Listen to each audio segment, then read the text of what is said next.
answering your astrology questions, metaphysical questions, and questions about your natal charts. So if you guys have any questions, feel free to comment below. If you guys would like your own natal chart reading or progressed natal chart reading, the information for all of that is going to be in the description box below underneath the readings tab. An email window should pop up. You guys can send me an email and we will go from there. So welcome to everyone who is already in the room.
Oh my gosh, there's no sound. Okay, so I'm gonna have to go over the questions again. Can you guys hear me now?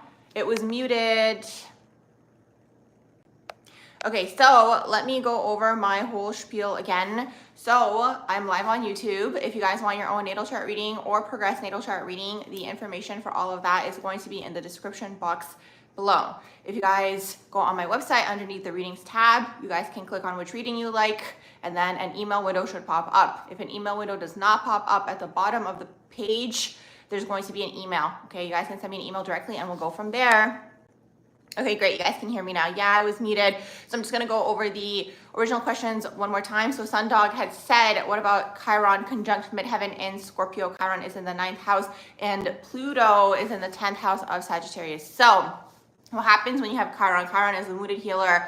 It's the area that you're healing through in this lifetime, conjuncting the midheaven in Scorpio. Okay, so basically your public life, your public image, your career is healing for you. Okay, so it's like when you engage in that area, it's going to be healing. That's kind of like the overall vibe.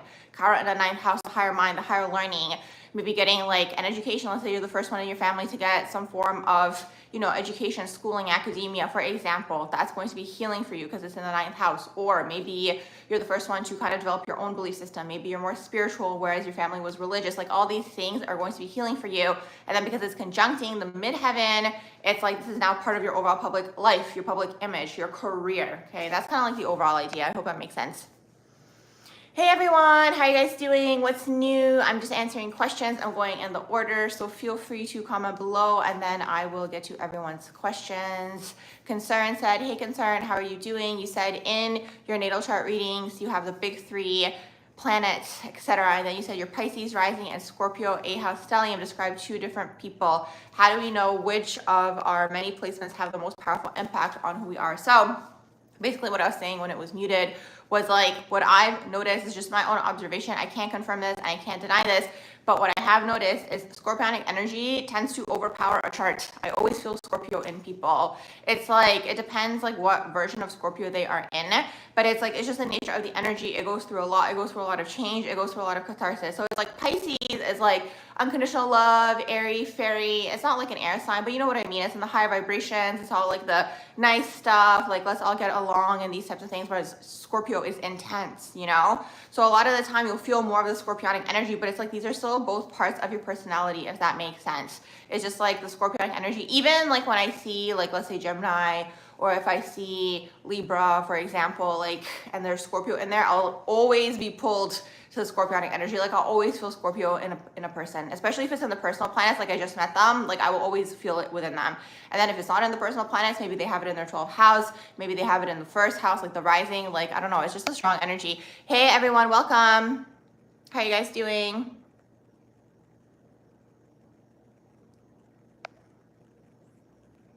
Oh yeah, I'm glad that you liked my sun in the 12th house video. You're welcome. I'm just going in order of the questions. So if you guys have any questions, feel free to comment below. I will get to everyone. Sundog says, what does it mean if things randomly fall around you in a room? Like, for example, a spoon or a charger, but at the same time, it could be mistaken. But if it's out of balance, what's my opinion on this? That's interesting. You know, here's the thing, like, we all have an energetic field, and you'll see a lot of the time people talk about, like, people who are a little bit more psychically inclined, like, let's say their phones die a lot of the time, or electronics break, and these types of things. So you probably have, like, a strong aura, probably. I mean, if it's happening multiple times, one time would maybe be a coincidence, you know, one time, two time, but if it keeps happening, then probably there's something going on with, like, your auric field that's kind of, like, affecting things around you. Like, sometimes people who have strong auric fields can even, like, make lights flicker, for example. So it's this. Hey everyone, welcome to everyone joining. I'm answering astrology questions and metaphysical questions and questions about your natal charts. This is an interesting question. Sundog, you said, what do I think about immigration? Are people being abused because they immigrated and have limited access to opportunities and so put in jobs they don't like from a metaphysical perspective? Hard to say, because it depends where they're immigrating from. Like, there's a lot of layers to this question. Like, depends where they're immigrating from and where they are immigrating to. Are they immigrating from, like, a third world country into, like, a Western country? As far as, like, the jobs and, like, the abuse within the jobs, I wouldn't be able to speak on that because I'm not sure. But one thing that I was actually recently psychically seeing for immigration, like, two things. One of the things that I was seeing for immigration overall, I was seeing migration. So this was, like, in 2020, I was psychically seeing how we're all gonna start migrating. Do you know what I mean? So it's like, it's just like a displacement of energy around the globe. So that was one thing that I saw. Now, another thing that I've recently been seeing actually for people who are, let's say, immigrating from, like, third world countries into the Western world, what I was actually seeing karmically was, like, it's kind of like a balancing of energies, because it's almost like, you know, like countries, let's say, like, that got colonized, like, they're coming into the colonizer countries now to, like, in a way energetically take their power back. Like, I hope that makes sense. Like, they're, like, getting maybe, like, the jobs and, like, the well-paying jobs and, like, working their way up. I really, really hope that makes sense. So that's what I was seeing about that recently. But in terms of your overall question, like, the jobs that they're in, I'm not sure about that part. Yeah, there's probably a lot of layers to that. Welcome to everyone joining. I'm answering astrology questions, metaphysical questions, and questions about your natal charts. If you guys have any questions, feel free to comment below. If you guys want your own natal chart reading, that's going to be on my website in the description box below. You guys can send me an email, and if you guys have questions about metaphysical things, feel free to comment below as well. Hey, Bree Magnetic, you said, hi Barbara, is the original birth chart or the progressed chart the most relevant to horoscope predictions? I always look at the original birth chart, so that's just me. I look at the original natal chart, and it's this, the progressed version of the natal chart. I mean, you can look at both, like, you could look at both, but usually I look at the original natal chart because that's kind of like the imprint of your soul when you were born. I know you can look at everything together, you could, so just look at everything, because the thing is, like, the more information that you get, it'll be, like, more helpful. Do you know what I mean?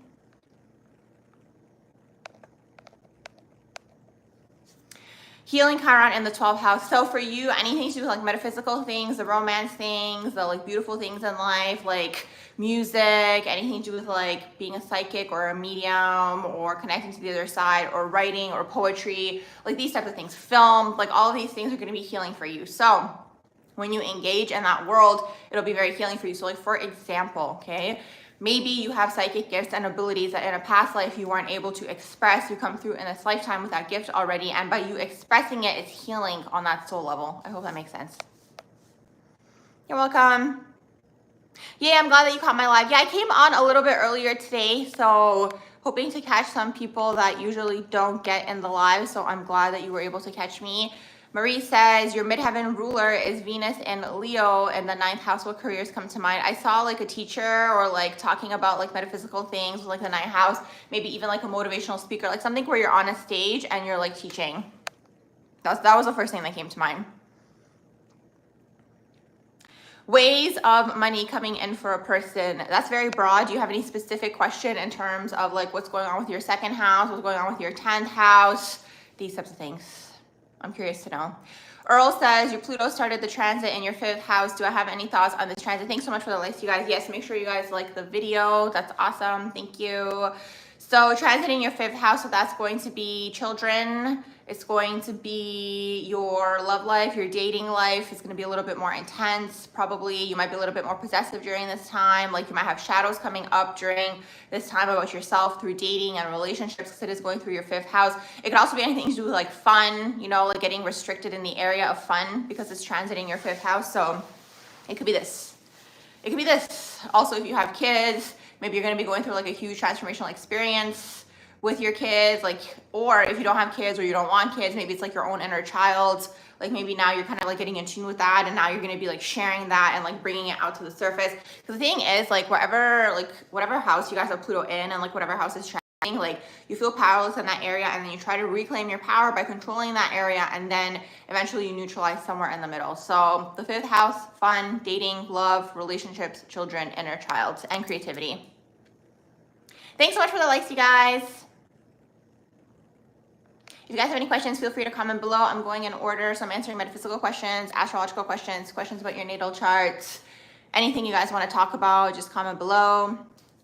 Jupiter in the 6th house in Scorpio, big energy. That could be like making money, like I don't want to say easily, but like jobs come to you easily, like with Jupiter in the 6th house. Scorpio may be something to do with like the occult world. Let's say like you're working in the occult world, or maybe even astrology, or maybe even like finances, the financial world, other people's money, investments. So it's this. It could also be healing, like in the healing world. I see that you have the wellness name in there. So yeah, it's expanding this area for you. Like you can activate abundance through that particular area. Being a healer, helping people. Oh my gosh, you're in South Africa. Hey, I'm so glad that you enjoy my content. I'm so happy to have you here. It's so cool being online, because then I travel virtually. Do you know what I mean? And I love to travel overall, but really, really cool to see where you guys are all coming from.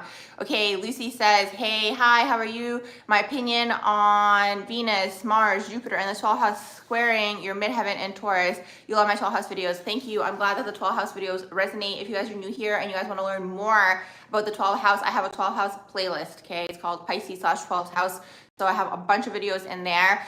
The first thing that came to mind was like, you are probably spending a lot more time in your crown dreaming versus actually acting in the physical plane and in the physical reality, because Taurus midheaven, you're actually meant to build in this lifetime, like build towards wealth, be a little bit more grounded. The 12th house is always going to pull you out of body. Now the struggle with the 12th house overall is like the undercurrent of your overall life path, like purpose, these types of things, like especially if you have an abundance of 12th house in your chart, is like your life purpose is spiritual. Like it has undertones of spirituality connected to it, you know? And like the spirituality aspect of things doesn't necessarily mesh well with like the very earthly realm. So you're gonna have to figure out a way to ground your spiritual knowledge, okay? Especially because it's in a Taurus.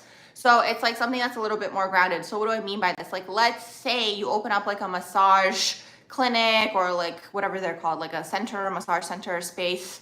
I don't know why I want to say studio. Maybe there's like a studio element involved there. Maybe you want to do like dance and massage, whatever. Something like this, okay? So it's like you kind of have the healing element connected to it, but it's also grounded because it's something that already exists in this physical plane and in this physical reality. And then through maybe like your clients, or like maybe you teach a dance class, like whatever it is that you're doing, it's like maybe you can kind of like slip in like little spirituality things here and there. So it's this. It could also be music, also with the 12th house in there. Hey everyone, how are you guys doing? You said you're oh, a past life, yes, QHHT practitioner and coaching. I'm glad that that resonated. How are you guys doing? Teaching as a career makes sense since you have a Sag rising. Yeah, Sag rising needs to teach. They kind of go off, learn. They go on their expedition, learn a bunch of things, and then they come back and teach it. Okay, so that's Sagittarius energy. I mean, you could do it in the traditional sense, although I do feel like we're moving away from like traditionalism overall in terms of like being like a everyday teacher, you know, like it could be teaching in a different way. Like let's say a motivational speaker is still a teacher. You know what I mean? Do I think North Node and Leos have few role models in life? Very interesting question. North Node in Leo and role models. I'm not sure. I'd have to think about that. You said, how would someone be affected with Virgo rising and Virgo in the 12th house? Okay, so when I see this when I see this interception, so this is an interception, okay? You probably have two other placements or signs that are intercepted in houses. So your 12th house is Virgo, and then your first house is Virgo. So the way that you behave unconsciously and the way you present yourself to the world, which is your first house, is in tandem, okay? So what I've noticed with people, and it's just my own opinion, just because I'm more psychic clairsentient, whatever term you guys want to use, is like I pick up on people's 12th house more. Like I feel like people give off more of their 12th house than their first house is really what that is, because it's how you're unconsciously behaving. So when you have your 12th house in Virgo and you have your Virgo rising, it's like energies are kind of on the same page. So unconsciously you behave like a Virgo, and then you present yourself as a Virgo. So Virgo rising, I can always recognize a Virgo rising because they always have like a more angelic face, more innocent. There's like this vibe to them. It's like the direction you're heading in, right? Because also the rising is like where you're going in this lifetime. It's like a healer lifetime, okay? So you're here to help, here to heal, be of service in one way, shape, or form. Now this can be on so many different, like in so many different realms, really, okay? Virgo rising. Now the 12th house Virgo is like, there could be a lot of things in your unconscious that you might have to clear to basically get into the divine version. Because if I'm with the 12th house, it's like people behave unconsciously like this energy, and when you're behaving unconsciously, you go more in the shadow. That's just what I've noticed, okay? So it's like shadow aspects of Virgo could be like perfectionism, not putting anything out there, spending a lot of time in isolation because it's your 12th house, and like becoming very critical of the world. But also at the same time, like the divine version of this is like Virgo in the 12th can be like very organized in their unconscious mind. Like Virgo in the 12th can very much like, you know, go to bed in the nighttime, say to themselves and be like, I want to wake up at 9 a.m. or whatever, 8:37, whatever time. And you wake up like 1 minute before. Like the unconscious can be organized in this way, okay, with Virgo in the 12th, but it can also go into critical energy. And it's like also the energy can become very analytical of like psychic information, or if you spend a lot of time, like the way that I call it is like spending a lot of time in your crown chakra. Like if you're spending a lot of time in your crown, you're kind of going off into the ethers, you're getting psychic information, but you could be really dissecting it with the Virgo energy when it's in the shadow is really what that is. So the divine version of Virgo is like, it gets the information, it acts on it. It's very grounded in its psychic ability, especially when you have it in the first, but in the 12th, it's like you're unconscious. I hope that makes sense. So it's like you're going more into the shadows. Hey everyone, how you guys doing? Oh, thank you. Thank you about the eyeliner. I practiced for so long to get it to the way that I wanted it to. So I'm very, very excited when you guys notice it. Let's see, what else are you guys saying in here? My opinion on Pluto in the first house and Scorpio moon. You love my channel. Thank you. I love you guys too. You guys are awesome. And thank you for your likes and your shares and subscribes. So that's a lot of Scorpionic energy. Okay, you got Scorpio moon and you have Pluto in the first house. Pluto in the first house can be off-putting to people sometimes. It's like people either love you or they don't like you, because it's like, here's the thing, like Scorpio energy is like, it's a mirror, first of all, and second of all, they're all about the truth. You know what I mean? They want like the authenticity, because here's the thing that I think about with Scorpio energy sometimes. So Uranus is exalted when it's in Scorpio. So Scorpio people, and also if you look at Scorpio, like as if Scorpio is the first house, the fourth house of Scorpio would be Aquarius, okay? So within the energy of a Scorpio, there's this like eccentric energy to them, a little bit different, you know, and it's like it's connected to that authenticity. So like Scorpios love authenticity. Maybe I'll make a video in depth on that another day. So that's just something that I've been thinking about. So Scorpios are all about authenticity. So when there's someone around that's like wearing a mask, or they're like very ego driven, or they're like very like, you know, like not themselves, not true to themselves, a Scorpio person either consciously or unconsciously is going to come through and break that energy down, okay? Kind of like pull out whatever is going on beneath the surface, beneath all of that, okay, the charades and so on and so forth. So when you have Pluto in the first house, it's like you're either doing this consciously or you're doing it unconsciously. So that's why people either like you or they don't like you, because you're reflecting back to them. And especially because you have it in the moon, like unconsciously Scorpio energy, especially like maybe when you're younger or more unaware, like you're reflecting back to people who they are. So like, let's say you're around someone and like this person maybe is a little bit more closed off, you're probably going to be closed off too. And then you're reflecting back to them, right? And they might project at you and be like, well, why don't you talk? Although like Scorpionic energy is a little bit more silent already energetically, depends what's going on, maybe with the Mercury as well in the third house too. But it's this, so you like reflect back to people, or like let's say someone has a really big ego, you could reflect that back to them as well. So it's like, it's a reflector, the Scorpionic energy, when you have it in the first, especially because it gives you the undertone energy of having a Scorpio rising is really what that is. So it's intense. Like you can always see Scorpio rising energies, Pluto in the first house energy. Like it's almost also like there's this energy within you that's like willing to fight. You know what I mean? Because Scorpio used to be ruled by Mars. So there's that aspect of it as well. So it's like, yeah, people can be intimidated by you, but that's their own problem. Is really what that is. Let's see what else you guys saying in here. Hey Laura, I've been well. How are you guys doing? You're welcome. You guys are all welcome. Thank you. Thank you. Thank you. Thank you. I hope you guys are all well as well. Yes, make sure you guys like the video. Scorpio moon goes through a lot. So I have 2 Scorpio moon videos because I did like the moon sign series before and then I redid the moon sign series, but the Scorpio moon, like my original video is still up. And then I have the second video for Scorpio moon when I redid it.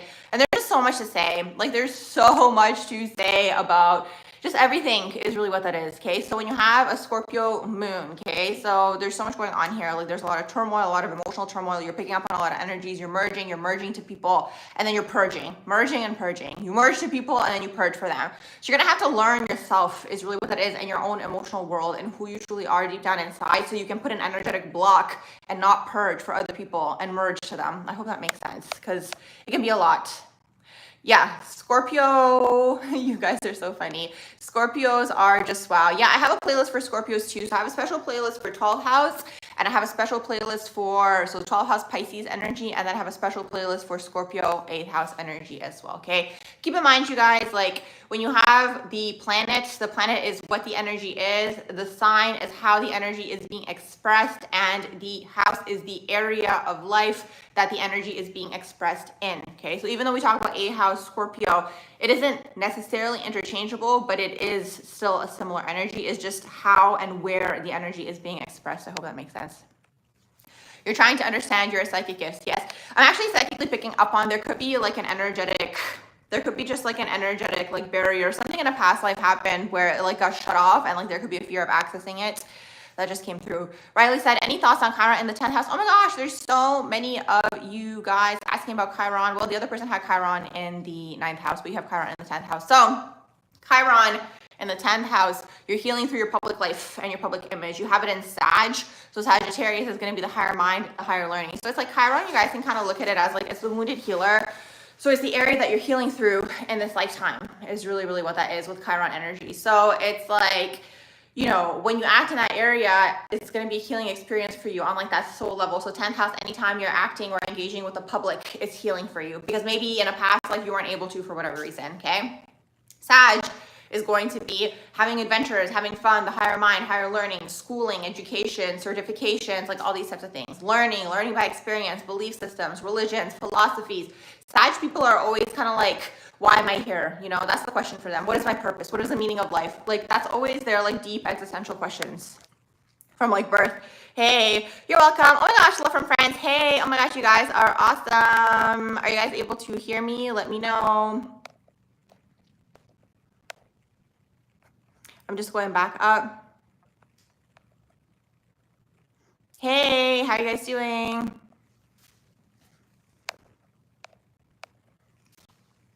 You're welcome. Thoughts on Mars 29 of Pisces. I'm guessing that's 29 degrees in the 4th house natal and transit. Mars 29. So it's interesting. I was thinking about Mars and Pisces today because when you have Mars and Pisces, you go more into the feminine energy. And here's the thing with all, oh, thank you for the super chats. You guys are so awesome. So here's the thing with Pisces, actually all water signs, but specifically today with Mars and Pisces, actually, because when you have Mars and Pisces, you guys can kind of look at your Mars and your solar plexus, is what it is. So it's part of your identity. So you have your Mars, that's also like your solar plexus, very far within, and so on and so forth. So your solar plexus, and this is just how I see it, okay? Your solar plexus is your masculine energy, the feminine. So it's like when Mars wants to go and it wants to get things started, you fall more into the feminine. You know, here's the thing, everything is what it is, you know, when I see it that way, it's just like there's a nature to this earth plane, so you kind of have to learn to adjust. So people who have like Piscean energy, 12th house energy, or just like watery energies overall, they might struggle down here because you're more about the feeling, you're more about the intuition, and this plane currently up until this point is very structured, it's masculine if you think about it, right? So when you have Mars and Pisces, you'll spend more time dreaming about something, maybe talking about it. Oh, when it's like this, oh, if it's like that, oh my gosh, this would be awesome, I want to do this. You want to do everything, okay, because it's Pisces energy. But when you want to do everything, nothing gets done, okay? So that's important to keep in mind. And then you have it at the 29th degree. So you're like relearning this again in this lifetime. You're doing it again, okay? You're completing it again, especially 29th degree. It's like you guys don't believe in past lives, you can look at it as like in the earlier part of this life or whatever, okay? Whichever way you guys want to look at it, it's just like you're in the shadow of that energy is basically what that is. So shadow Pisces is illusion, spending a lot of time in your crown. And it's like, it's so interesting because recently I was thinking about how like some people, when they are more Piscean or Neptunian, or they have like Neptunian aspects or like even 12th house aspects, I was thinking about it and I was like, you know, the outside person might kind of look at them and be like, oh, this person is in la la land, or they're like delusional, or so on and so forth. And like maybe if you're operating out of like the shadow energy of that, or like the lower vibrational version of that energy, you don't know how to ground your ideas. Do you know what I mean? Or it's like you go so off into the ethers, but it's like there's a psychic and intuitive element that's connected to it. So it's like if you learn how to take your ideas and act on them and actually ground them and be practical about them, then you're manifesting left, right, and center. That's really what that is. Otherwise, you're just spending a lot of time out here in the ethers, dreaming about it, and then like definitely stay away from substances. Like all Piscean, 12th house, Neptunian aspected, like heavily Neptunian types of people, it's like try to stay away from substances because it pushes you out more and you actually are meant to focus on grounding. Now having Mars in the 4th, again, it's in that water house, you know? It's going to make it more lethargic, more chill. There might be a lot of like connection to the home, or like, oh, should I do this? Like, let me think about like what my parents are going to say or what my family's going to say, these types of things. Okay. So you can always balance it. Like this is why we learn astrology, right? Because then you can see what's my energy and how can I tweak it and maneuver it so I can get what I'm trying to get, is really, really what that is. Hey, everyone.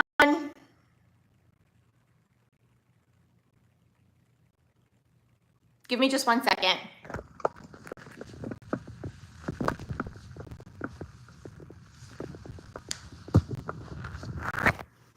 All right, I am back. Okay, let me just go up here. Thank you, Earl. You're awesome. Thank you so much for the super chat. I'm just going back up. You guys are so funny in the chat.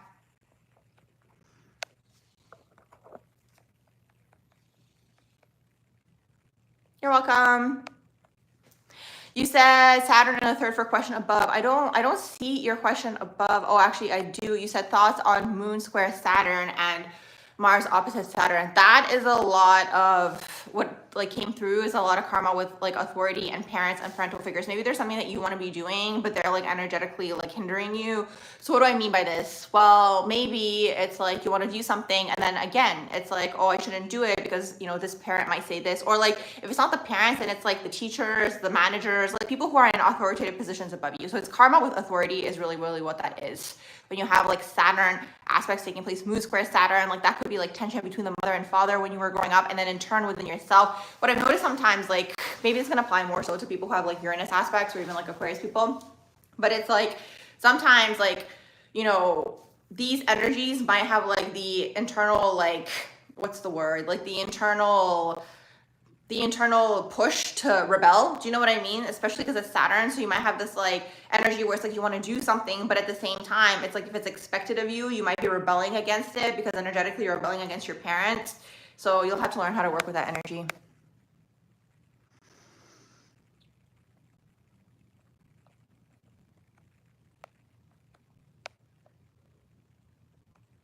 I'm getting really interesting messages about the sound. Some of you guys can hear me, some of you guys can't. I don't know what's going on. Energetic interference, I guess. Let's see. Saturn in the 6th house, Taurus. What does that mean for work? I mean, you're probably going to be at your jobs for an extended period of time. It could mean this. Saturn in the 6th house. Saturn in the 6th house can also be karma, like maybe you get stuck in a job, or like what I mean by stuck, it's like you really like it and you don't want to leave, but you know it's time to leave. Do you know what I mean? Like comfortable maybe is the better word. Oh my gosh, confirmation in the background, something popped. I don't know if you guys heard that. Okay, so your sun is in Leo and you have Leo North Node and they're both in the 11th house. Ooh, you noticed something. I'm curious to know what you noticed. Your sun is in Leo and you have Leo North Node and they're both in the 11th house. So your ego is connected to your North Node, the direction that you're heading in this lifetime. Thanks so much for the likes, you guys.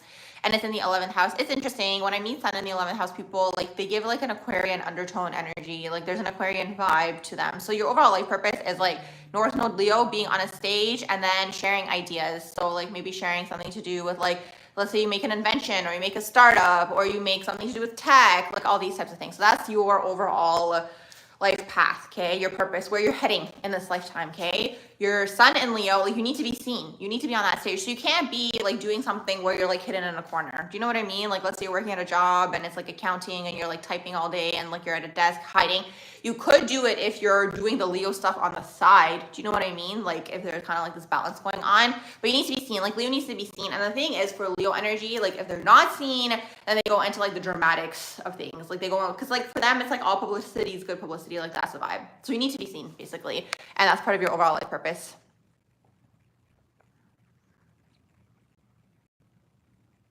You said that's your whole life. I nailed it even as an adult now. Yeah, it's interesting. I was thinking about that today.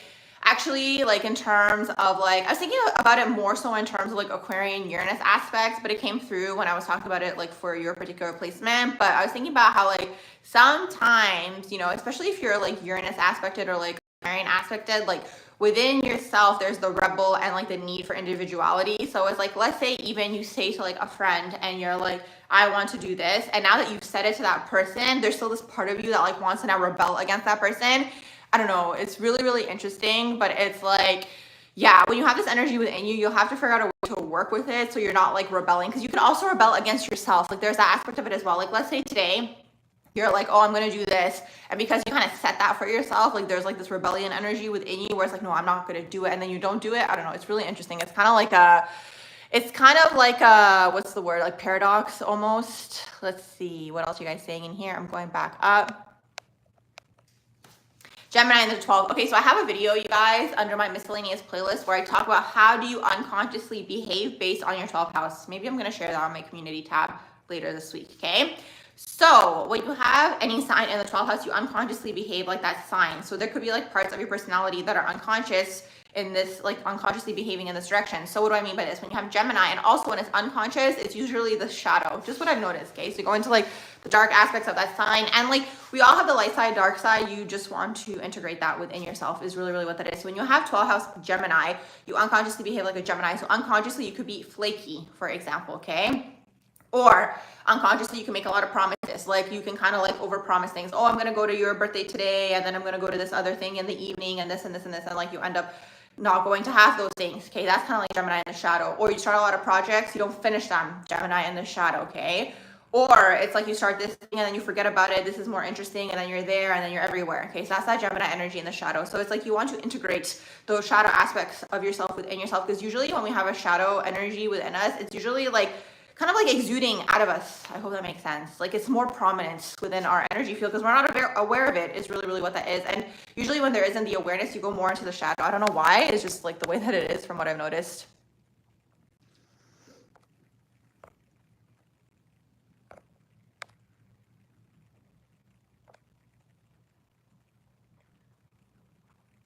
Okay, I'm just going back up.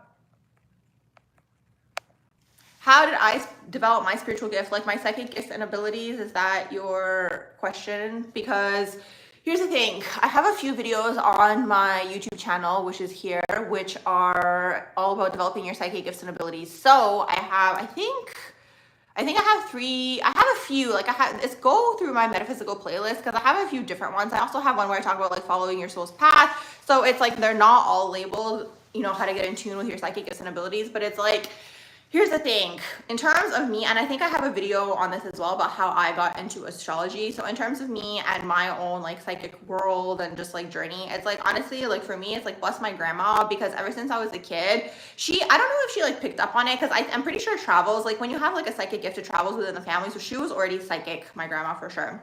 And it's like, I think she saw, or maybe she noticed, I don't know, but it's like from young, she was always kind of like assisting me in a way. I hope that makes sense. So it's like, for example, let me give you guys an example. She would always ask me to remember my dreams, and then we would talk about my dream in the morning, and then it's like we started noticing that I had certain dreams that would come true.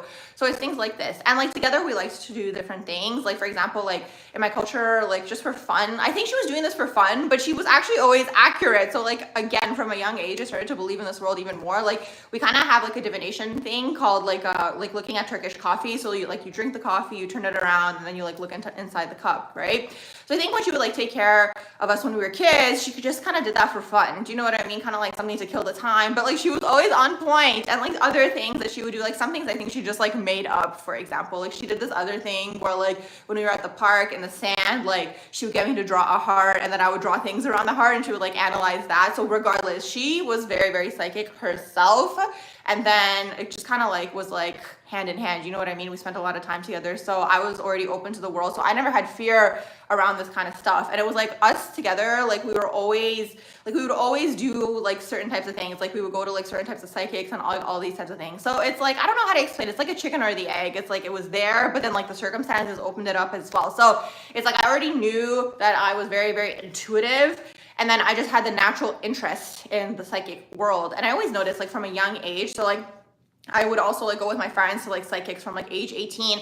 And like sometimes like people would be like scared or afraid, but I never had the fear of that. So like whatever, I would always find someone to come with me and like we would go to different psychics. And then I realized that like by going to like these different types of psychics, I was like subconsciously learning like different types of divination methods. I hope that makes sense because I did so many different types of readings, like the different like maybe like tea leaves, tarot, like all of the different types of divination tools, numerology, like all the things. So I was already kind of inclined in that direction is really what that is. And then I just wanted to learn how to strengthen it for myself is really, really what that is. So everything that I talk about, like in terms of like strengthening your own psychic gifts and abilities are things that I have tried on myself. So I can't say that it's going to work for everybody. It's things that have worked for me, like eating clean, not eating meat, for example, because I noticed that I would take on the energy of different animals. Like when I would eat them, especially, like I noticed that I would pick up like fear energy from the animals. So there's that.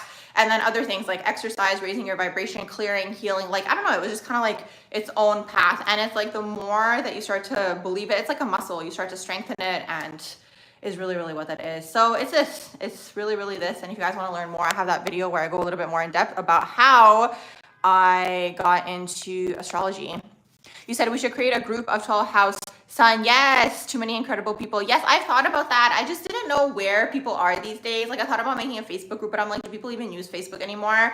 Honestly, you guys, Facebook, sometimes when I see like reels or whatever on Facebook, like rarely do I ever go on there. But when I see like comments, people are savage in the Facebook streets. Like the comments on some posts are just like intense. So yes, I thought about Facebook. I thought about maybe Telegram. I don't know where people are. So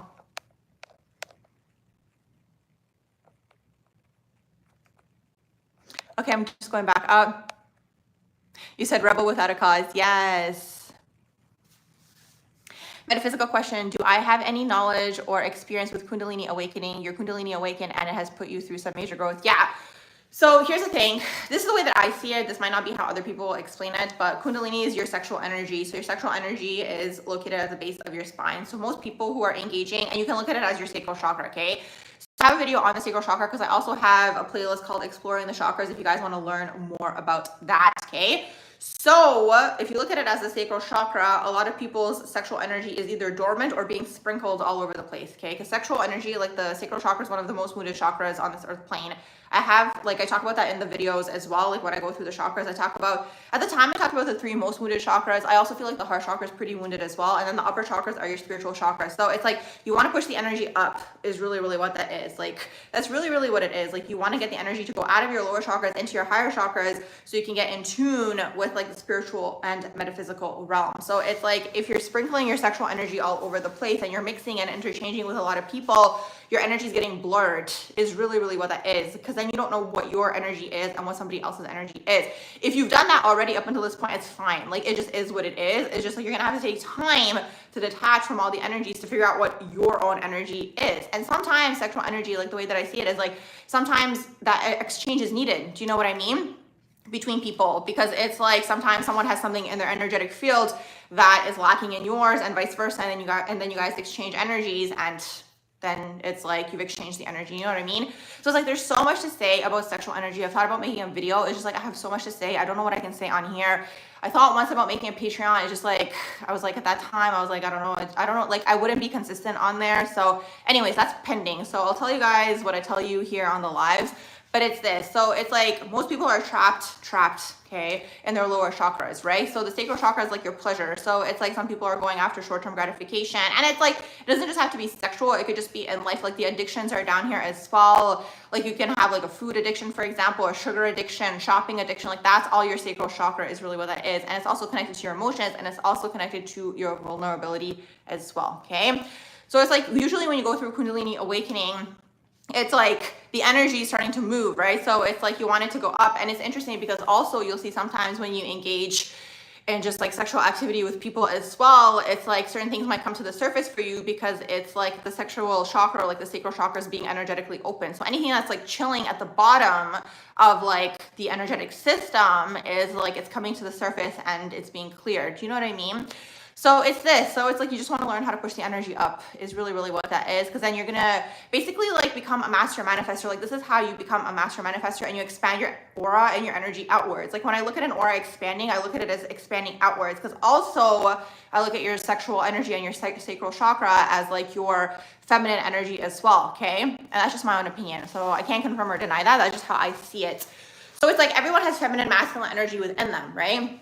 It's just some people are more dominant in one of the energies or the other energies is really, really what that is. And you want to learn to see how can you balance the energy within yourself is really, really what that is. So it's like the feminine energy is your manifestor's energy. So that's why sometimes you see energy vampire situations, because you have someone who comes through and this person is stuck in their lower chakras. And this is kind of how like maybe the empath and narcissist, like these terms are so like overused these days, but it's like whatever, everybody knows them. So you guys know what I'm referring to when I use these terms, but it's like whatever, it can be called anything, you know?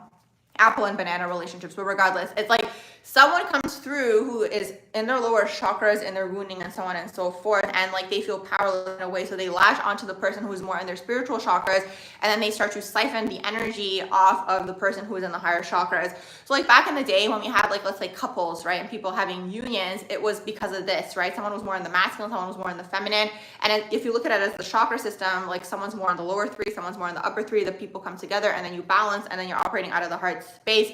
But it's like we're going into a balancing of energy, so you don't necessarily need another person anymore. I mean, you probably didn't ever need another person. I think that's what people were trying to teach, but it's like people were very separated, I guess, energetically. Like people were either super in the feminine or super in the masculine. I hope you guys are following because I'm taking you guys into the crown chakra, okay? So it's like when people are kind of in their lower chakras, they're more about the material and so on and so, which is fine. There's no, again, I'm not saying anything is good or bad here. It's just like, you'll see if someone is an energy vampire, they feel powerless in a way, like they can't produce their own life force energy. And a lot of the time it's because they're spreading their energy all over the place is really, really what that is.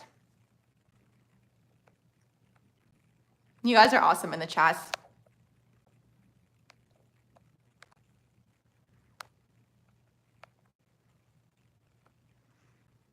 You said eating meat gives you anxiety because, and this is just my own opinion, I have to say that, okay, just my own opinion from my own experiences, observing my own energy, okay, because the way that I've observed it was the way that the animal, and you know what's actually interesting, what's really, really interesting is I came to this conclusion by eating halal chicken, actually. So I went out with my friends once, and then I had a halal chicken sandwich, and I was like, why does it taste so good? And usually if you eat halal or anything of the sort, maybe even kosher, like they pray to the animal when they are unaliving the animal, right? So it's like in a way they're like energetically cleansing the animal, okay? That's a different conversation topic of its own, but it's like the energy in a way is cleansed. So I was like, okay, that's probably why it tastes good. So that's how I actually came to that conclusion. I was like, oh my gosh, this is why it tastes better than regular chicken. And then I later on realized that when I was eating meat, it was pulling me into my lower chakras, giving me anxiety as well. Like sometimes I look at anxiety as like pulling you down. And the reason for this is you're taking the energy of the animal having been killed is really what that is, or whatever the last vibration was before the animal was unalived, and usually it's fear, right? Or just like shock or so on and so forth. So that's my own analysis of it. Can I confirm it? No. Can I like provide anything? No, other than my own experience. Like,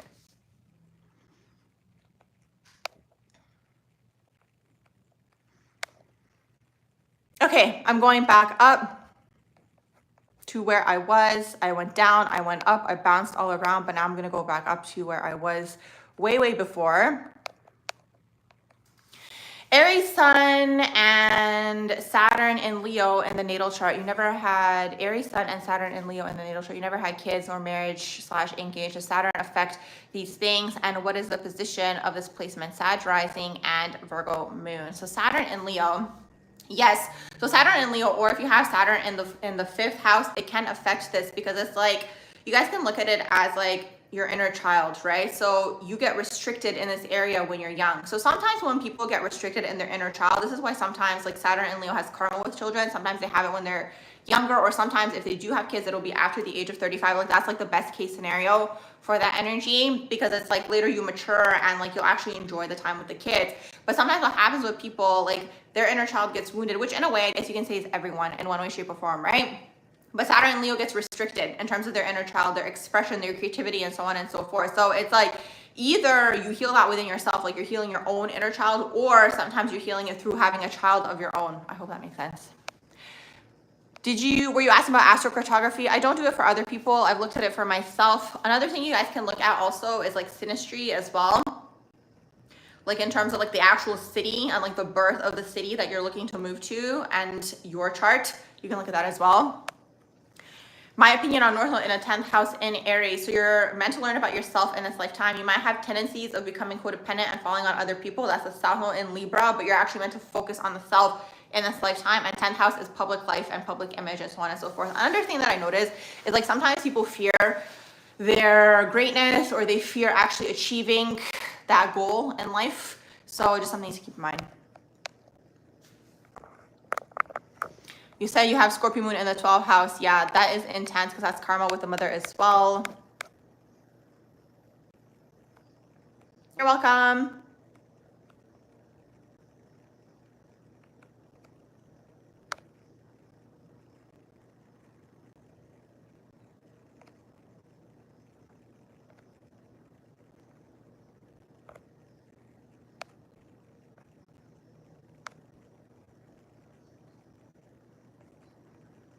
You said you and your son have, or you and your sister have a sun ascendant conjunction. What does that mean? Is that by coincidence you're a Libra rising and your sister is a Libra sun?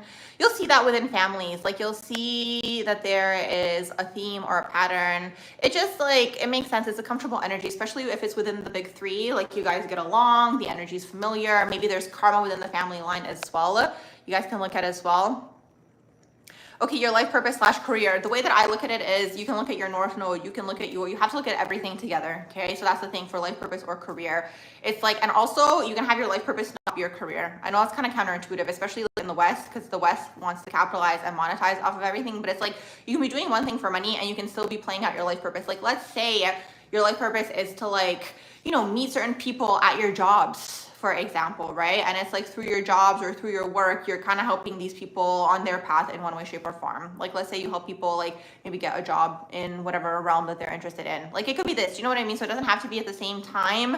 I hope that makes sense. But it's like your life purpose or career, you can look at the 10th house, you can look at the North Node, you can look at the abundance of houses. That's usually like how I see it as well. Like let's say you have like a 3rd house stellium, so part of like your life purpose or career, because the thing is sometimes, yes, you can monetize off of your life purpose, but it's like sometimes people limit themselves and it's like you can still be living your life purpose without monetizing it. I hope that makes sense. Or you can have somewhere else that you're getting money from while you build this other thing on the side as well.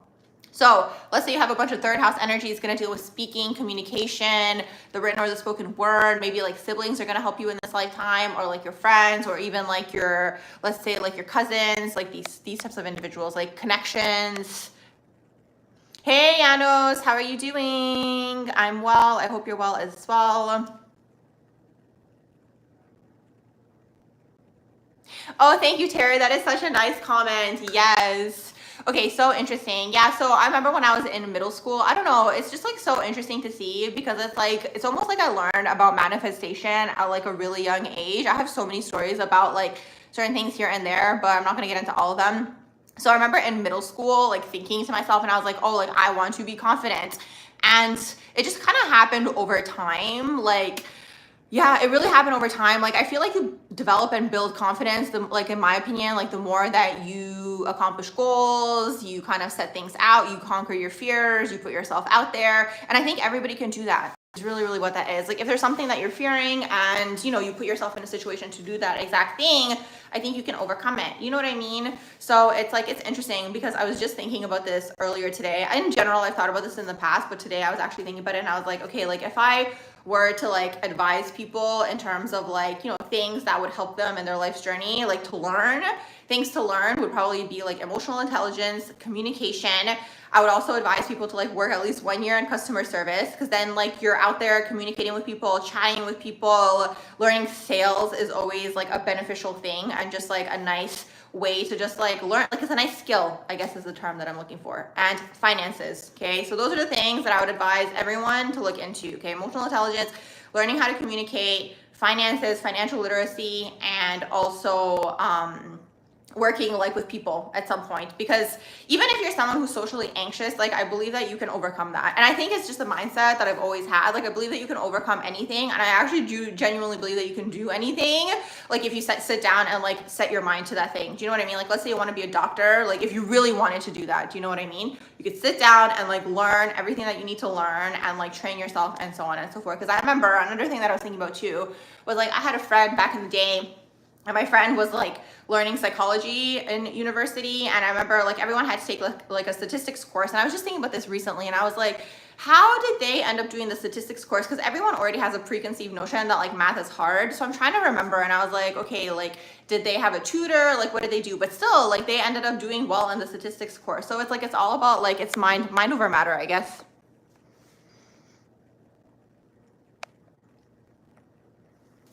Fifth house is Aquarius, and you have Neptune and Uranus in this house. What can that mean for you as far as becoming a mother and having children? Okay, so I have a video on this too about what kinds of children you would have. So the first child is the fifth house. The second child is the fifth and the seventh house together. The third child is fifth and the ninth house, and I'm sure you guys catch the pattern. So the undertone energy is always going to be the fifth house, but it's usually the first kid that I'll have more of that Aquarian vibe. Everybody else will have some of those traits, but then it's in combination with the other energies as well, okay? So you said you have Aquarius in your fifth house, and you have Neptune and Uranus. They're probably going to be super advanced, super psychic with the Neptune in there, super like even claircognizant, like with their ideas, the futuristic way of being, thinking, seeing the future, these types of things, okay? Maybe very techie, maybe very like compassionate towards like the greater collective, like advanced, very advanced kids.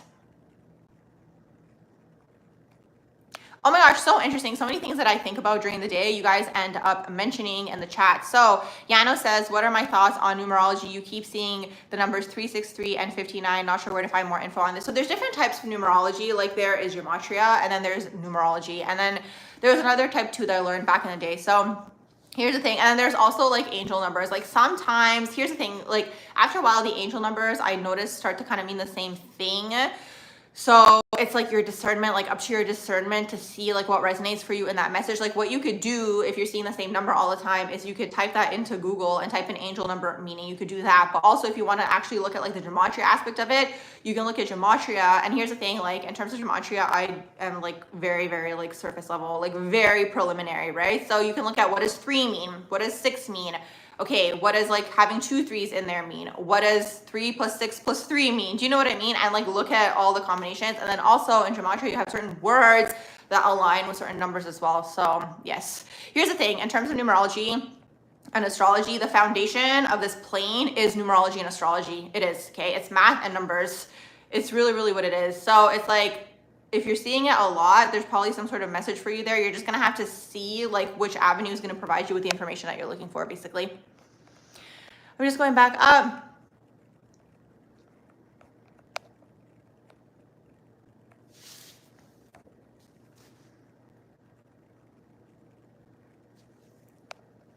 Okay, you have Sun in Gemini in the 12th. You used to not like your own energy, but after a while you became more aware of your Gemini traits, that you were trying to dismiss them, but it could be a part of you and you were kind of ashamed. No, there's no need. The energy is just the energy. You said your mom was into metaphysics and would see psychics. You grew up with it. Absolutely. Yeah, it's usually like traveling within the family line, the psychic metaphysical like interest and even gifts. But I think everyone's intuitive. I used to think that everyone could become psychic, like that was my theory, but maybe you have like a predisposition. Like you'll see that in a natal chart as well. Like you will see psychic gifts and abilities within a natal chart as well. But I feel like if everyone had enough time to be in their own energy, to clear their own energy, to learn their own energy, then in that case, like you could get in tune. Because it's like everyone has that intuitive ability. You know what I mean? Like everyone has like a gut feeling still, like it's a survival thing already. So it's like, it's a matter of building on top of that and like learning how to like differentiate. It's hard to teach. You can teach like tools and techniques to like clear the energy so you can kind of get more in tune with your own energy.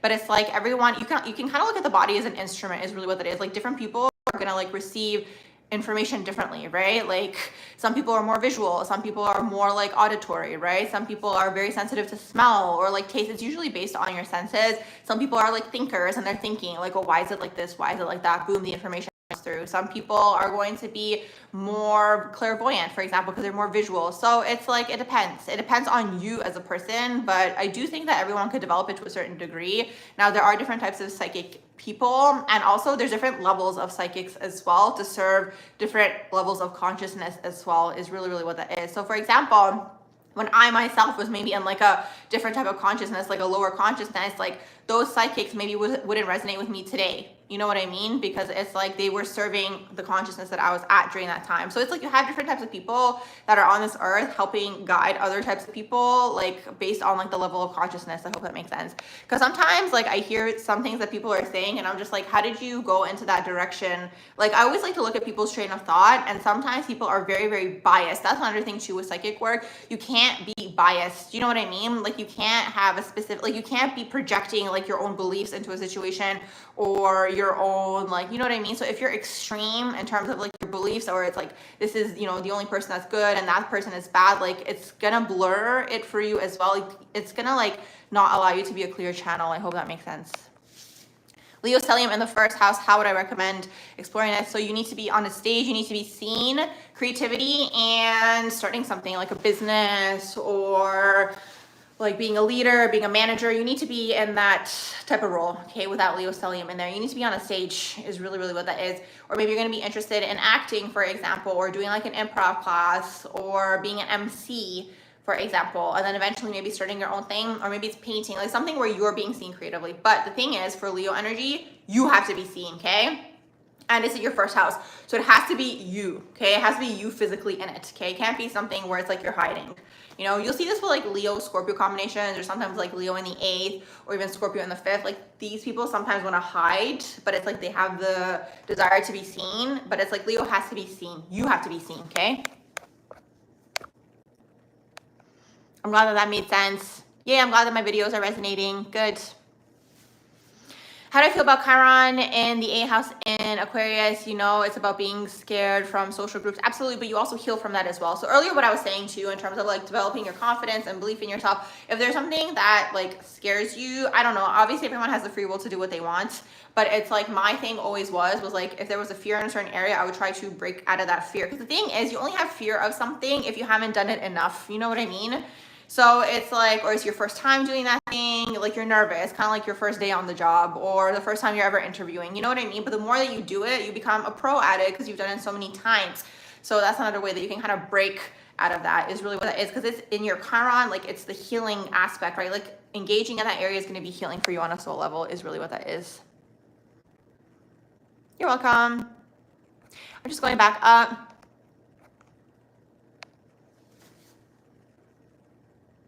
Yes, okay, John, you asked, can I explain what trines, squares, conjunctions are, and do I have a video? No, I don't have a video explaining this. I should make one for you guys so you guys can understand it better.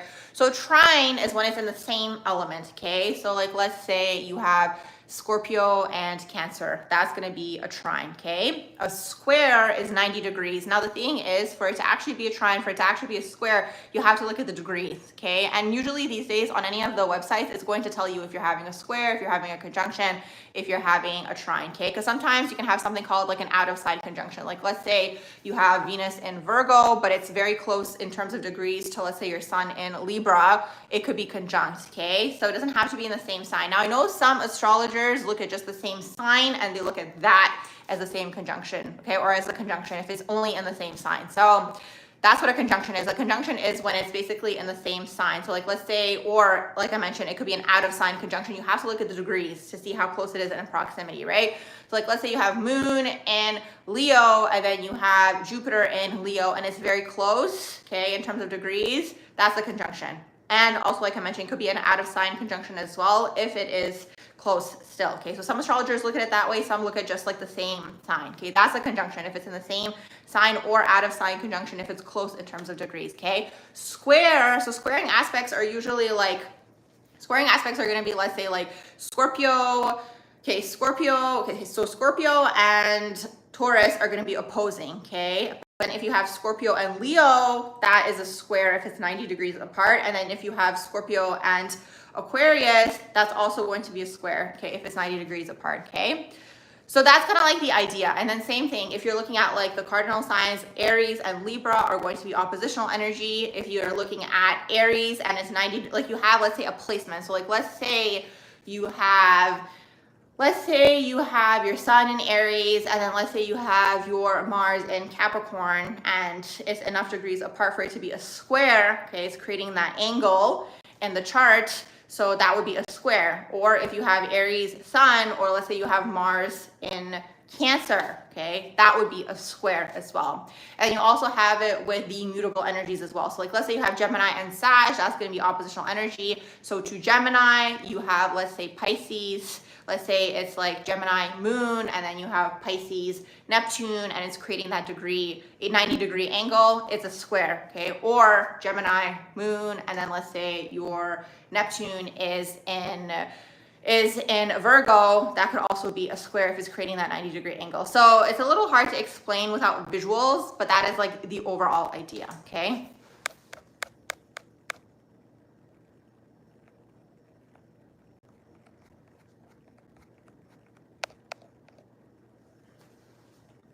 Lilith 4th house could be repressed feelings in people's lives. Yeah, sometimes Lilith in the 4th house can also be like emotional manipulation, using manipulation, like emotional manipulation to kind of like get what you want, or just like, it's like the manipulation of like feminine energy, because it's like your dark side. Lilith is your dark side. North Node in Sag, 4th house. Jupiter in Scorpio, 3rd house. Afar away from home, your destiny. Can I please help you understand? North Node in Sag, 4th house. 4th house, yeah, it's interesting when you see the North Node in the 4th and you see the South Node in the 10th. Sometimes these people actually will move away from where they were born. So you're kind of on point with that.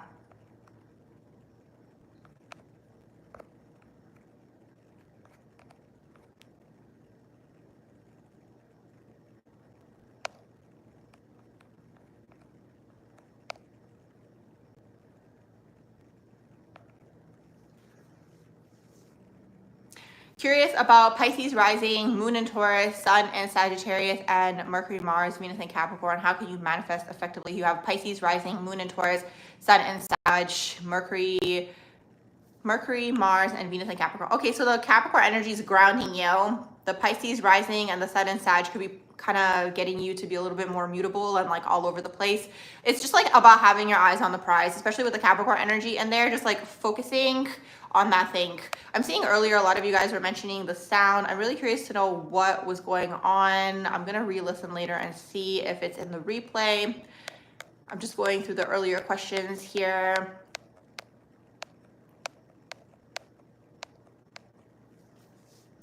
Pluto in Scorpio 8th house, how is that going to affect Aries rising? You know what's interesting for Aries risings is the fact that they have Scorpio in their 8th house. This is what's interesting, because it's like what's fueling the Aries rising person who's like so passionate about getting the goals is the Scorpio 8th house. Do you know what I mean? Like the underlying belief in the metaphysical planes, the metaphysical world. Now you have Pluto going through here as well. So it's like you might have to transmute a lot of things to do with like intimacy, the sacral chakra. So if you were here earlier, because this question is from way earlier, but when I was talking about like the Kundalini energy, or just like the sacral chakra energy, or just like the sexual energy overall, it's like there's a reason that this energy is the most wounded energy on this earth plane, because when this energy is wounded, it hinders people's ability to create, is really, really what that is, because this is your creator's energy, and people don't understand how powerful this energy is really, really what that is, okay? So it has nothing to do, and it's just unfortunate because you're gonna see like this, like it's like scripted, right? Through like different, like it like trickles through different, like maybe cultural things or like religious things or like societal things. And then you have conflicting energy as well, because you have like the one end of the spectrum, which are like, you know, like the conflicting beliefs, and then you have the other end of the spectrum, which are like maybe like in media and like music, which is like the energy is being like thrown all over the place as well, right? So if you look at it from the bigger picture, like you zoom out, you see that this chakra is being targeted, okay? Because it's like this chakra is like kind of what takes people's power away, which is interesting because your solar plexus is your power. But I find actually what I've been thinking about lately, I find your sacral to be more of your like power, because it's like it's your sexual energy is really, really what that is. And this is how you bring things through, and this is how you manifest is really, really what that is. So it's like when you have Pluto in the 8th, there could be things going on with your sacral chakra. It doesn't just have to be your sexual energy. It could also be your vulnerability, like your emotions, like everything is in here. The ability to express your emotions, getting in tune with your emotions. So a lot of people, like especially when we look at trauma, like trauma is targeted at the lower chakras, okay? People being stuck in survival all the time with the root chakra, or their power being taken away, or like the abandonment wound, or like addiction, or like anything to do with sexuality overall, okay? So all these things are targeted, and it's just like, if you think about it, do you know what I mean? It's like, why is this so in everyone's face? And something that I've been thinking about as well lately is like, you know how they say that a lot of people think about these things like often? I hope you guys are able to read between the lines. I'm trying not to say certain words so many times, but and what I was thinking about is like the fact that a lot of people are thinking about this a lot. First of all, there's a lot of visual representation everywhere, which kind of like pulls your consciousness to think about these things. Yes. But something that I've been thinking about also, and I'm going to take you guys even more into the crown, is like, I feel like, because the thing is, thoughts can be implanted in the astral realm as well. Okay, now I'm taking you guys super into the crown. So it's like for you to know what's yours and what somebody else's, or what's just kind of like floating around in the astral and you're internalizing it as your own, you'll have to learn your own energy, and you'll have to be in your own energy. So I feel like a lot of like things to do with sexuality are implanted in the astral realm, and it's like being implanted into people's minds, or like streamlined from something or somewhere, because it keeps people stuck in the lower chakras is really what that is, okay? So it's like when you have Pluto in the 8th, you're going to have to basically resolve anything to do with the sacral chakra within yourself. Emotions, vulnerability, feelings, intimacy, opening up, you know, and all these things are connected, because then it's like the 8th house also deals with a lot of hidden things. It deals with the occult, it deals with astrology, it deals with your finances, like it's other people's money, but it's still that money access. So all these things are connected because it's all energy. You know, a lot of the time these people are going to be very great healers. For example, Pluto in the 8th house, because you've overcome a lot of these lower vibrational things is really, really what that is. And it's like when you're in the lower chakras, you're going into addiction or addictive tendencies or patterns and anything. Addiction is on a range. It opens you up energetically, and then entities hook into your energy fields, okay? So there's just so much to say. Oh, thank you. You guys are awesome in the chat.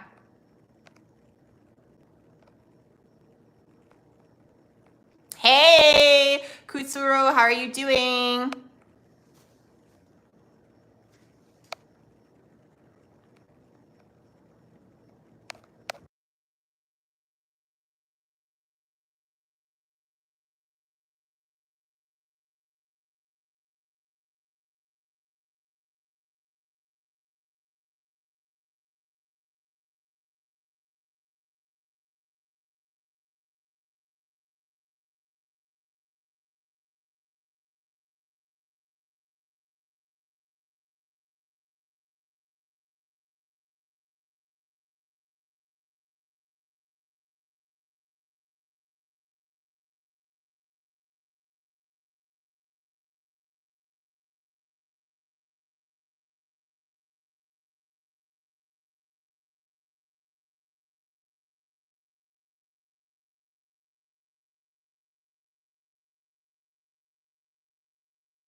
Oh my gosh, see, I don't know how this keeps happening. The sound being shut off. I'm really curious because I know I'm not wilding out here, pressing everything on here to turn it off. So I don't know how it keeps getting turned off. Okay, I'm back now, I believe, because I turned it back on.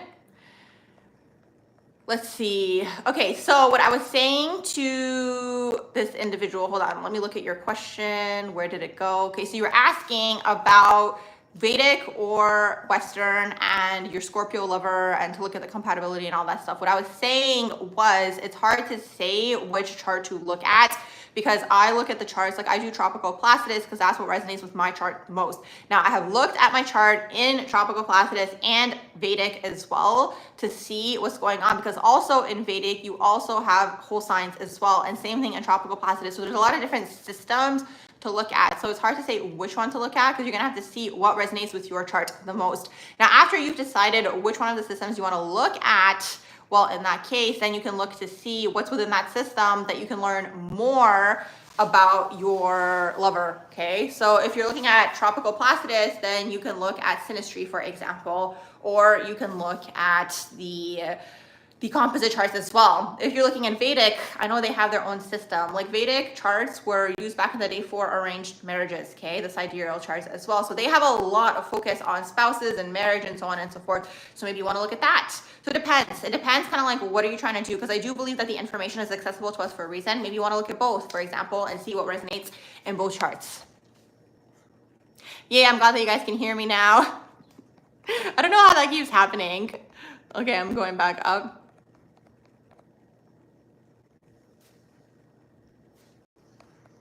I don't do any predictive readings.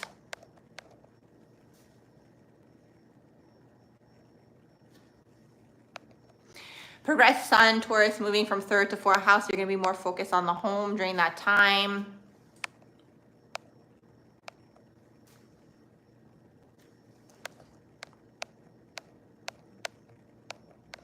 You know, every live has a theme, and today's theme from the beginning, from the second that I turned the live on, has been the sound situation. So this is really, really interesting.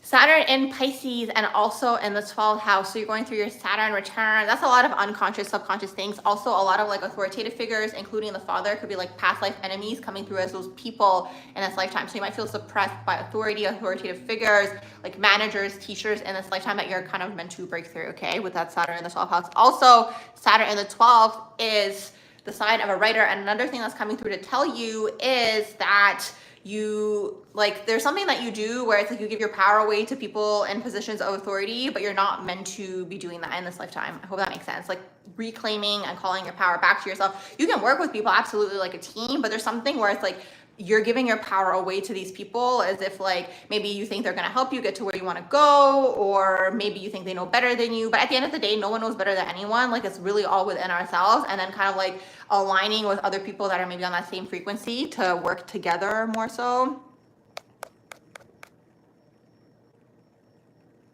Hey, Edward, how are you doing? You're welcome.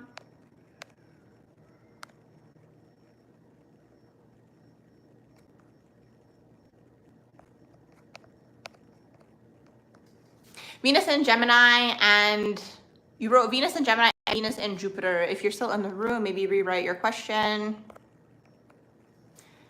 Let's see. Moon in the 12th house, synastry. That's like past life things coming to the surface between the two people. It could also be mommy issues, actually, interestingly enough, is coming through to mention. Something to do with like interference. If it's not the mother directly, it could be just like the feminine role in that person's life. It could be either or, okay, with the two people, because sometimes the energies can be interchanged.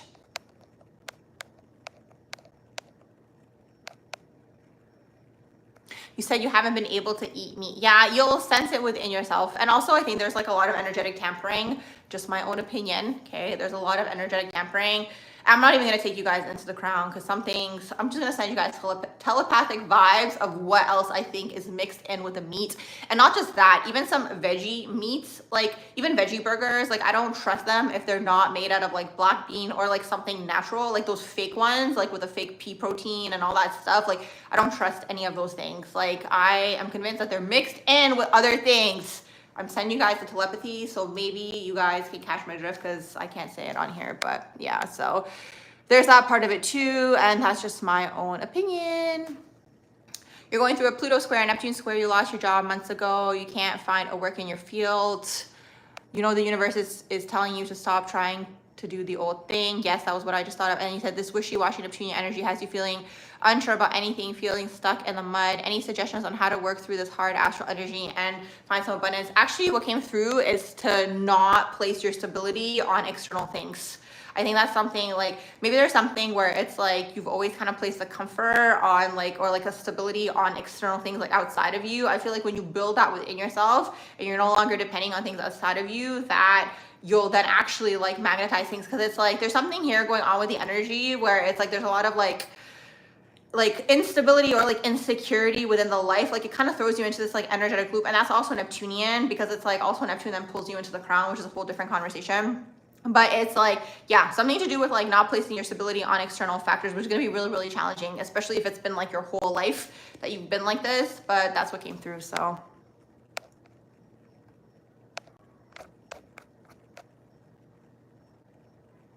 oh my gosh, Lauren, I know that you know what I'm talking about. Yes, absolutely. I do not trust it. There's too much mass production. Where is it? What's going on? I don't know. And you know what's interesting? That actually psychically came through. It psychically came through in early 2020. So before all of the happenings of everything in 2020, it was like end of 2019 going into 2020, because I remember me and my friends, like we would always go to this event. And then after the event, we would go and get veggie burgers.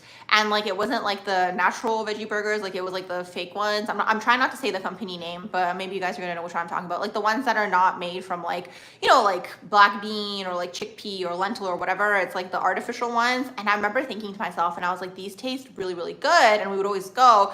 And I remember thinking, and I'm like, why did they taste so good? And this is just how claircognizance works. Like, why does it taste so good? Why does it taste so good? And then the information came through. So that's just my own opinion. Again, can't confirm, but I don't eat those. I try to stay away from them as much as I can. Scorpio is telling me the 10th house, Jupiter and Moon in Cancer, and the 6th house. Scorpio is telling me, okay, so you're super psychic, absolutely. And then the 10th house, you're meant to be working, you're meant to be transmuting the public's energy actually with that, with the Scorpio stellium. So, I mean, that can manifest in so many different realms in terms of work. But yeah, 10th house working with the public, like something in terms of being like a public figure and transmuting, because it's Scorpio, like the public's energy through your vessel is really, really what that is.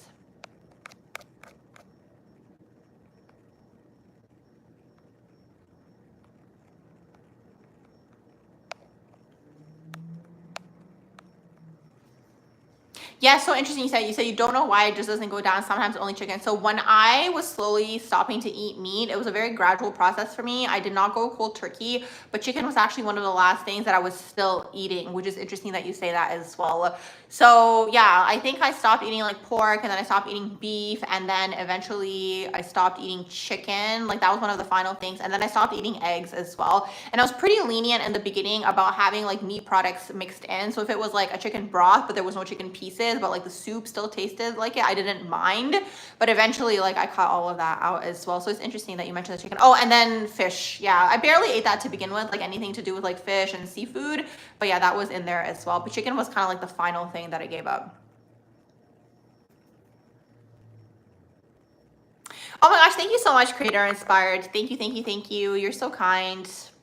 Pluto and Sagittarius in the 3rd house. So you might have struggled or may have struggled with learning, education. Maybe you struggle, like maybe you learn in a different way when you have Pluto in the 3rd house. Pluto and Sag is your overall generation. So that's going to be all of Gen Z. You guys come through to basically clear our karma together amongst each other with the rest of the collective and then for the collective. So Pluto and Sag is Gen Z. I have a whole video on that if you want to learn more. It's under my Pluto playlist. I have 2 Pluto playlists. One about the houses and then one about the actual signs, because it's a generational planet. The house in here, 3rd house, is going to affect you more. So Pluto in the 3rd can be a struggle sometimes if people like move at a very young age, for example, and like they move to a country where they don't speak the language. So then you have, let's say, like a language barrier, or maybe it could even be later on in life, or if you're going through a Pluto in the 3rd house transit, it could be this as well, for example. So it's this, okay? Anything to do with the mind and so on and so forth. But it's like, you know, you are psychic. That's the thing to understand. Like I find a lot of the time, maybe people who struggle to learn or so on and so forth, like the education system is so outdated. It's really, really outdated. Like they haven't updated it, right? So it's like the level of consciousness that everyone was at when they created it, like people have accelerated since then. You know what I mean? And the way that people learn, like learning information faster. So like Pluto in the third is gonna learn information differently, and you're psychic. So it's like you're kind of going out of body, because it's like, it's almost like having a Mercury in Scorpio or Scorpio in the third house. Even with Pluto in the third, it's kind of like a similar energy. So you're always playing chess, not checkers. The thing is though, what I've noticed sometimes, like I've noticed sometimes people can be really intelligent, but they might not know how to, not even might not know, they might not be able to channel their intelligence because of a trauma. So it's like sometimes if there's a huge trauma that took place, it could be like hindering your ability to learn. I noticed that once with someone in particular, or actually two people, I've noticed it with them, because it's like, it's almost like the trauma takes up a lot of space, or you're always trying to preoccupy yourself, or like the mind is preoccupied. That's another thing for Mercury, Scorpio, Mercury, Pluto in the third, or even Scorpio in the third. You might like be someone who like is really preoccupied over things as well, like obsesses, but that's also how you can get psychic information as well. So it's kind of like a matter of channeling that energy, right? And which direction are you going to channel it in, and like learning about yourself and how you learn is really, really what that is. Oh my gosh, PB, hey, I was literally thinking of you because I was going to go on TikTok live, because I haven't seen a lot of the TikTokers in a while. I haven't been live on there in a really, really long time. And then you popped into my consciousness because we were always live together there. So I'm glad that you're here. I hope you're doing well. What's new with you? You said always transmuting energy is difficult. Yeah, it is very, very intense.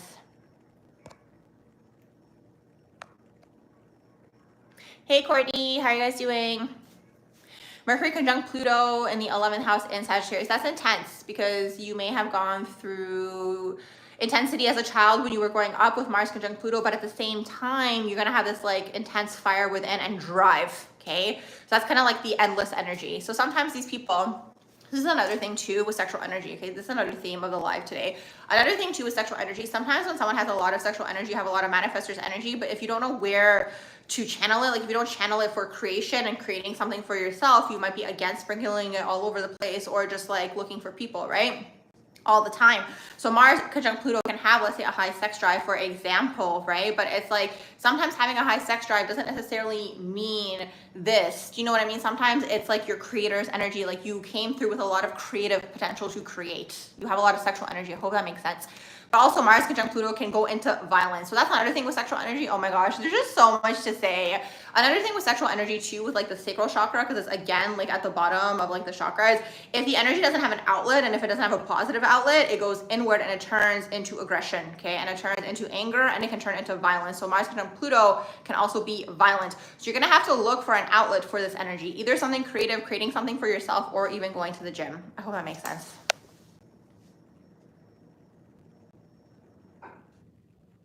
Oh, no worries. Have you been traveling? I'm so curious to know.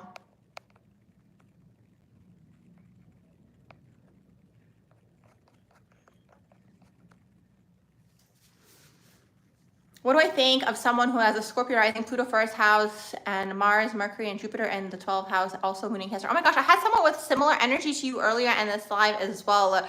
Yeah, that's intense, because that's all in the metaphysical psychic realms. You're spending a lot of time out of body, so you're gonna, and also moon in Cancer, that's a lot. So also there could be a lot of like events that took place, because the thing is, people, especially 12th house people, like, or even 8th house, like anyone who has a lot of healing energy, like you end up, like I don't want to put this in like a paranoid type of way. It's not that it's paranoid, it's just what happens on this earth plane. Like you get targeted energetically from young is really what that is. So like that energy can have a lot of trauma. So it's like what happens is like when you have a lot of trauma takes place, you spend a lot of time out of body, right? Because it's like maybe you were in a lot of fear, or just like anxiety and so on and so forth. Like I talk about this in the developing the psychic gifts and abilities video. So, and I have another video, okay, that's what it was. I have another one called The Connection Between Trauma, Cognitive Dissonance, Spiritual Awakenings, and your psychic gifts and abilities. Just my own opinions, okay? So when you go through these things, you go out of body is really what that is. So you get used to being out of body. So you have to learn how to be in body is really, really what that is. And it's like also if you were in the fear aspect of things and just like the lower vibrations, like that energy can pull you into just like lower vibrational, like entity attachments and so on and so forth. Not anything that you're doing, it's just because you're open energetically. So if you heal and clear this within yourself and you go into the higher vibrations, then you can be psychic. Do you know what I mean? I really, really hope that that makes sense. And then moon in Cancer, most abandoned placement, but super psychic at the same time. Oh yeah, okay, so I remember you started your travels. You said Japan, Korea, USA, Jamaica, Romania, Spain, Scandinavia, Portugal, Poland. Wow, that is awesome. You said you were gonna go to Canada. It's too cold. Yeah, definitely. It is cold up there for sure. Okay, you guys, I'm going to sign off now. Thank you so much for your questions, your likes, your shares, your subscribes. If I didn't get to your question, I will get to it next time. If you guys want a reading, it's going to be on my website in the description box below. And I hope you all